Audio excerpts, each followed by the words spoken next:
Gracias a Dios porque estamos nuevamente con ustedes en este lunes para conversar acerca de este maravilloso libro de Lucas. Con ustedes el pastor Horacio Rodríguez, que les habla Raúl Medina. Les saludo cariñosamente con un gran abrazo.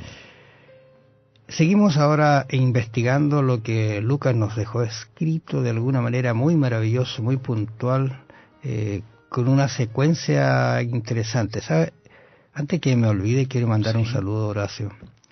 Las vacaciones estuve en un lugar un poquito alejados de la ciudad y me encontré con una iglesia que se llama Manhattan.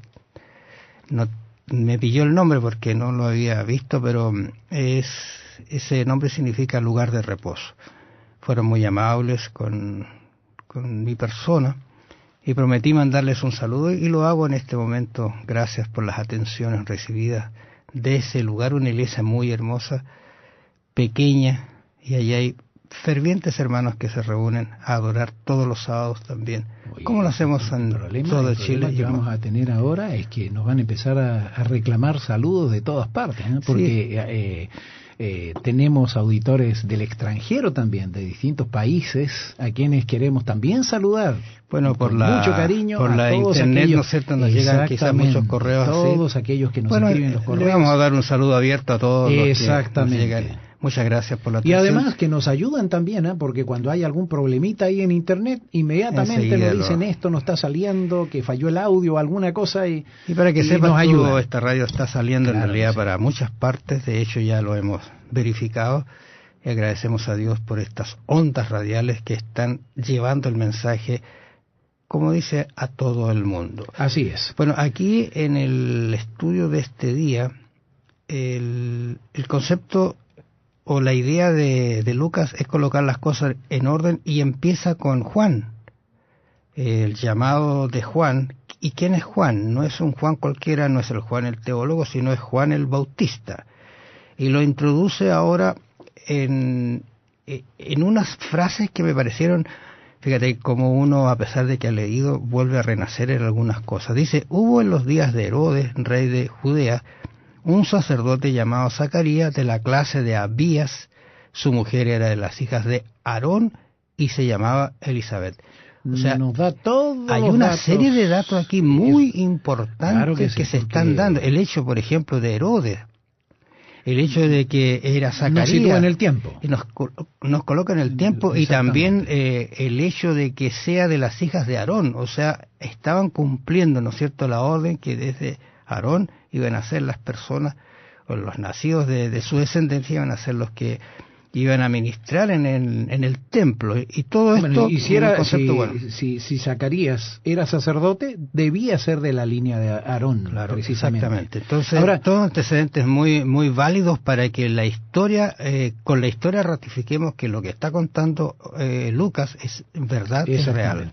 Ahora, otra cosa que creo que es importante también notar, que hacía 400 años que el Señor estaba en silencio, desde los escritos de Malaquías, y el Señor rompe el silencio cuando anuncia precisamente el nacimiento de Juan el Bautista y de Jesús.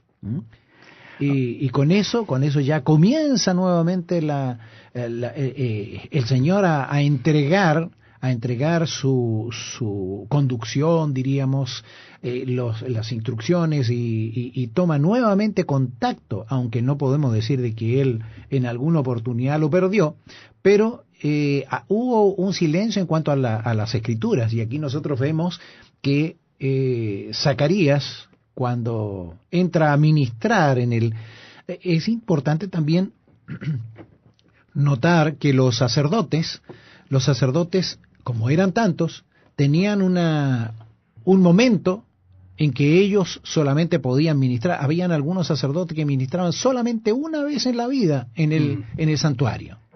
Y en esta oportunidad le tocó precisamente a Zacarías. O sea, era un privilegio, en realidad. Un privilegio tremendamente grande, y para ello había una preparación bastante grande también. Entonces, él le toca ministrar, entra, y él nunca pensó que iba a tener una sorpresa tan grande cuando se le iba a aparecer un ángel y le iba a dar una noticia que realmente lo dejó mudo, podríamos decir así. Claro, quiero invitarlos para que ustedes puedan ir al libro de Malaquías, el último capítulo, y revisen un poquito la lectura, porque miren, el versículo 6 dice, quizás tomando el versículo 5 del capítulo 4, me parece, 5 de Malaquías, capítulo 4, perdón, dice, he aquí yo os envío el profeta Elías, antes que venga el día de Jehová grande y terrible. Es lo que está contando anteriormente. Y después de esto dice, él hará volver el corazón de los padres a los hijos y el corazón de los hijos a los padres. No sea que yo venga y hiera la tierra con maldición. De allí hay un silencio que tú lo acabas de mencionar. Un silencio que se va a prolongar por bastantes años, 400 años.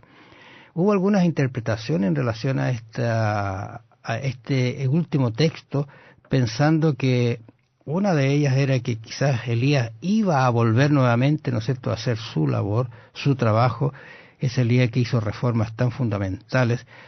Pero esta es una profecía que en realidad ese espíritu de Elías iba a volver, y cuando usted lee Lucas 1:17 se cumple justamente en quién, en este portavoz, en este personaje que comienza a anunciar nada menos que la venida de Cristo Jesús en su primera venida. Y es importantísimo que el silencio se rompe con un personaje tan importante como es Juan el Bautista, un personaje que tiene algunas características, algunos paralelos incluso con Jesús.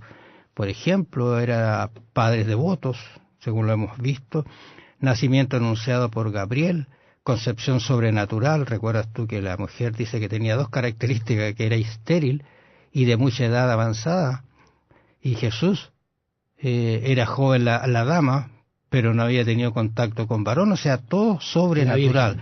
Ambas madres glorificaron a Dios con la noticia, el nombre de los niños impuesto por Dios, ambos niños cumplieron profecías, la circuncisión de ambos bajo la ley mosaica aparece específicamente mencionada aquí en este libro, y el normal crecimiento físico y emocional, pero con un crecimiento espiritual y superior.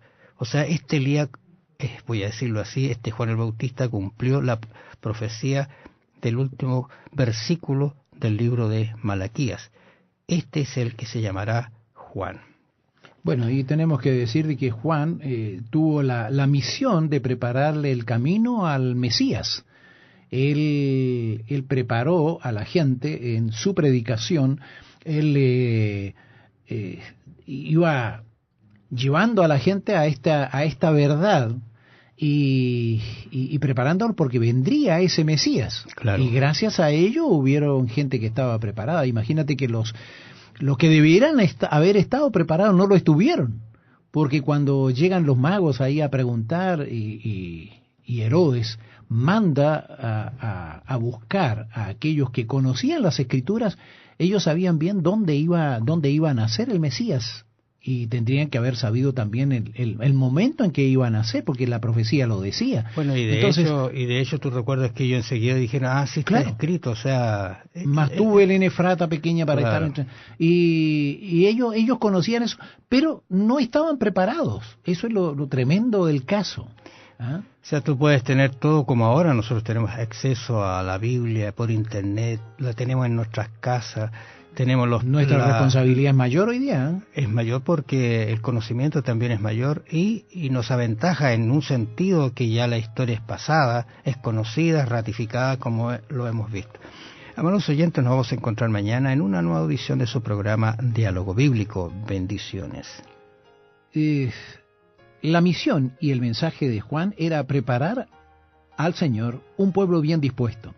Había de ser el precursor del Mesías, el que preparara el camino para la misión de Jesús. Y cuénteme, ¿usted está preparado para la venida de nuestro Señor? Piénselo. Que el Señor le bendiga. Será hasta mañana.